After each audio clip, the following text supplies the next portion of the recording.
अस्सलामुअलैकुम प्यारे दोस्तों। कभी सोचा है कि अगर अल्लाह ताला किसी के दिल पर मोहर लगा दे तो इसका क्या मतलब होगा? 3 जुमा छोड़ देना सिर्फ एक मामूली गलती नहीं, बल्कि एक ऐसा गुनाह है जो दिल को सख्त, रूह को मुर्दा और जिंदगी को बेबरकत बना देता है।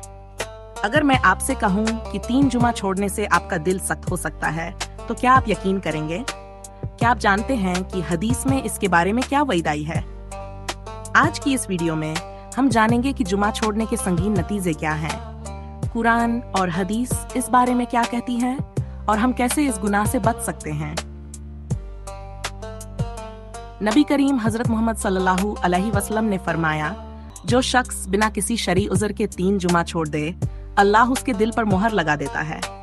अबू दाऊद। सोचिए, अगर अल्लाह ताला किसी के दिल पर मोहर लगा दे तो वह हिदायत को कैसे पहचानेगा? उसे हक की बात क्यों समझ नहीं आएगी?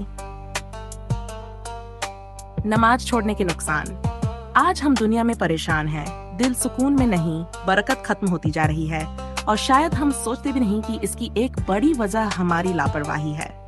हमारे प्यारे नबी हज़रत मोहम्मद सल्लल्लाहु अलैहि वसल्लम ने हमें बार बार नमाज की तालीम दी। नमाज दिलों को जिंदा रखती है, ईमान को मजबूत करती है और जुमा खास तौर पर मुसलमानों की इत्तेहाद और बरकत का जरिया है। हल, नमाज की पाबंदी कैसे करें? अब सवाल ये है कि हम इस लापरवाही से कैसे बच सकते हैं।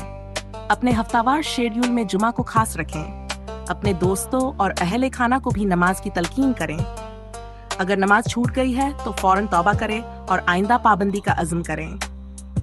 क्या आप वाकई अपने दिल पर मोहर लगने देना चाहते हैं? अभी फैसला करें। ये जिंदगी अल्लाह की दी हुई है और इसका शुक्र अदा करने का सबसे बड़ा तरीका नमाज है।